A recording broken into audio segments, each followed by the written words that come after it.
Assalamu alaikum, this is Muhammad Ashfaq and the topic I am going to discuss is Escherichia coli. These are the classification of Escherichia coli. Genus is Escherichia, family is Enterobacteriaceae, class is Gamma proteobacterial, order is Enterobacterial, phylum is Proteobacteria, species is Escherichia coli or E. coli. Introduction. E. coli are bacteria found in the environment, foods and intestines of people and animals. They are spread due to fecal contamination or due to water contamination. This is a German bacteriologist Theodor Escherichia who discovered the E. coli in 1885.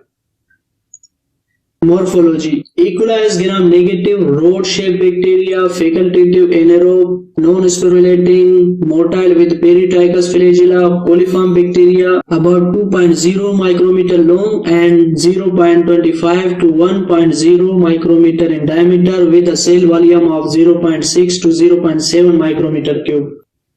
Antigenic structure. E. coli has three antigens. Number 1 is O or somatic antigen, number 2 H or flagellar antigen, number 3 K or capsular antigen. In this picture you can see these three antigens of E. coli. This is O antigen and this is H antigen, this is K antigen.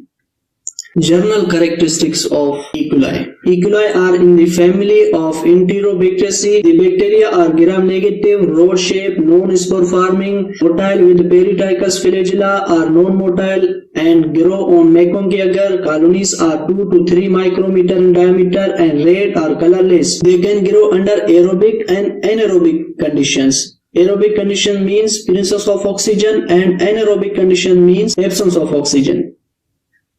Culture growth. Colonies of E. coli on mekong agar plate are pink to dark pink. Pink colonies due to lactose fermenters. The arrow shows the colonies of E. coli on mekong agar plate. In neutral agar, the arrow shows the colorless and yellowish white circular smooth colonies. Billet agar. Billet agar is a general purpose enriched medium often used to grow fastidious organisms and to differentiate bacteria based on their hemolytic properties. Billet agar is a universal medium. E. coli and other lactose ferments will produce yellow or orange colonies. Non-lactose fermenters including Shigella produce green colonies while Salmonella appears as black colonies due to production of hydrogen sulfide. Eosin methylene blue agar. Colonies of E. coli on eosin methylene blue agar are green metallic sheen with dark center. Violet red bile agar. The colonies of E. coli on violet red bile agar are small circular pink colonies. The arrow shows the circular pink colonies. Biochemical test. Catalase test. E. coli demonstrated bubbles with catalase because E. coli is positive for catalase. In catalase test, if gas bubbles are formed, then the test will be considered as positive. If the gas bubbles are not formed, then the test will be considered as negative. The catalase test is used to detect the presence of catalase enzyme in bacteria. In this picture, you can see the bubbles are formed in one test tube or on one slide, and other slide and test tube have no any bubbles found. Oxidase test. The oxidase test is used to identify bacteria that produce cytochrome C oxidase. Cytochrome C oxidase is an enzyme of bacterial electron transport chain. The oxidase test detects the presence of a cytochrome oxidase system that will catalyze the transport of electrons between electron donors in the bacteria and a redox dye, tetramethyl p-phenylenediamine. The dye is reduced to deep purple color. This is the another picture of oxidase test. Citrate utilization test. When Simon citrate agar is inoculated with Salmonella typhimurium, the medium turns royal blue because the Salmonella is citrate positive. When the Simon citrate agar is inoculated with E. coli, the medium remains green. This is a negative result for the citrate test because the E. coli is citrate negative. Indole test. A positive indole test is indicated by the formation of pink to red color in the reagent layer on top of the medium within seconds of adding the reagent. The indole test is a biochemical test performed on bacterial species to determine the ability of the organisms to convert tryptophan into indole. Transmission. Contaminated food and contaminated water. E. coli infection by coming into contact with the feces or stools of humans and animals. This can happen when someone drink water or eat food that has been contaminated by the feces, person to person. This infection can be passed from person to person by hand to mouth contact. Transmission between animals. Transmission between animals and humans. Contact or meat. Transmission from person to person and between people and pets. Transmission from agricultural land, vegetables and water to people. Pharmaceutical industry, pharmaceutical wastes, contamination of water, wildlife and fields. These are the common symptoms of E. coli: low-grade fever, vomiting, stomach cramps and abdominal cramps, diarrhea, sometimes bloody, loss of appetite, bloody urine. In this picture you can see a dog which have bloody diarrhea. This is the histological picture of the gram-negative bacteria. Pathogenesis. These are the intestinal infections of E. coli: enterotoxogenic E. coli, enteroaggregative E. coli, enteroinvasive E. coli, enteropathogenic E. coli, enterohemorrhagic E. coli. Enterotoxogenic E. coli. The site of action is small intestine. Clinical features are watery diarrhea, cramps, nausea and low-grade fever in travelers and infants. Pathogenesis. Enterotoxins promote increased cyclic adenosine monophosphate or cyclic guanosine monophosphate, leading to fluid and electrolyte loss. Enteroaggregative E. coli. The site of action is small intestine. The clinical features are persistent infant diarrhea, sometimes with gross blood, low-grade fever. Pathogenesis are aggregative adherence to mucosa, prevent fluid absorption. Enteropathogenic E. coli. The site of action is small intestine. Clinical features are copious watery infant diarrhea with fever, nausea, vomiting and non-bloody mucus-filled stools. Pathogenesis: adherence and destruction of epithelial cells. Enteroinvasive E. coli. The site of action is large intestine. Clinical features are fever, cramping, watery diarrhea followed by development of dysentery with scant bloody stools. Pathogenesis: invasion and destruction of epithelial cells lining the colon. Enterohemorrhagic E. coli.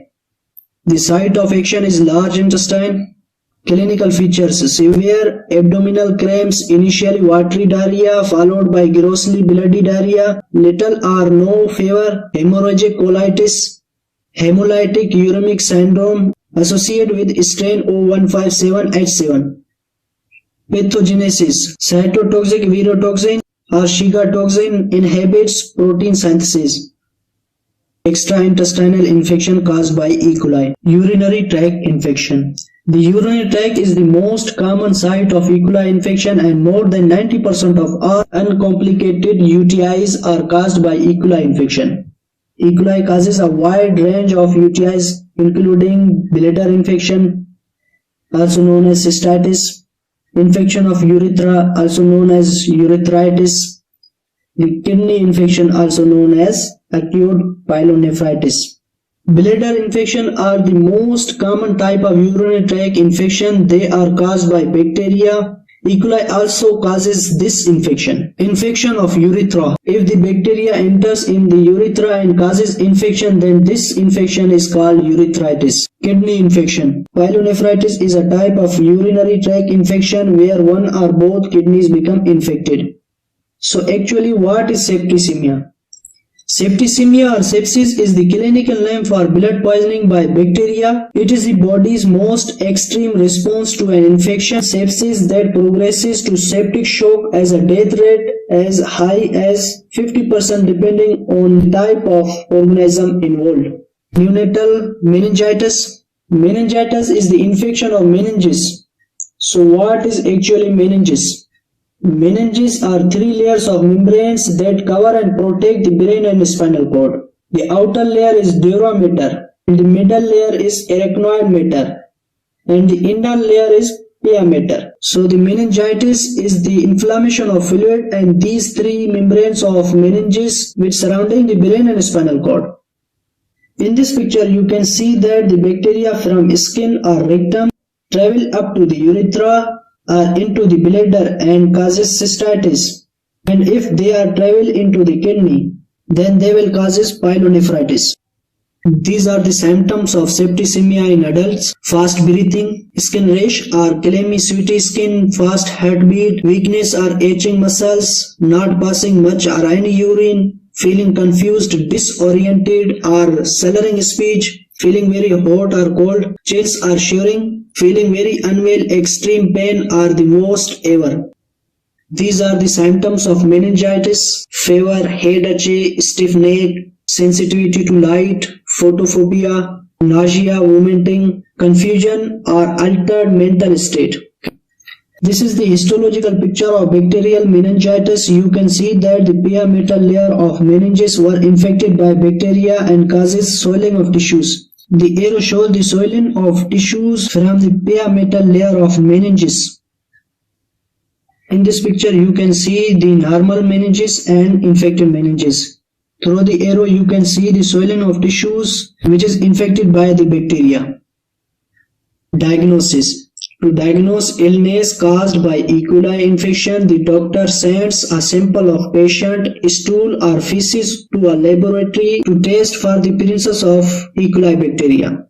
The bacteria may be cultured to confirm to diagnosis and identify specific toxins such as those produced by E. coli O157H7. The identification of enteropathogenic E. coli in clinical laboratory is based on the determination of serotypes by agglutination with O and H antiserum. Treatment. Treatment is based on symptomatology. Fluid replacement is primary treatment. Antibiotics are generally not used except in severe disease or disease that has progressed to a systemic stage. For example, hemolytic uremia syndrome. These are my group members. Thank you so much for your concentration.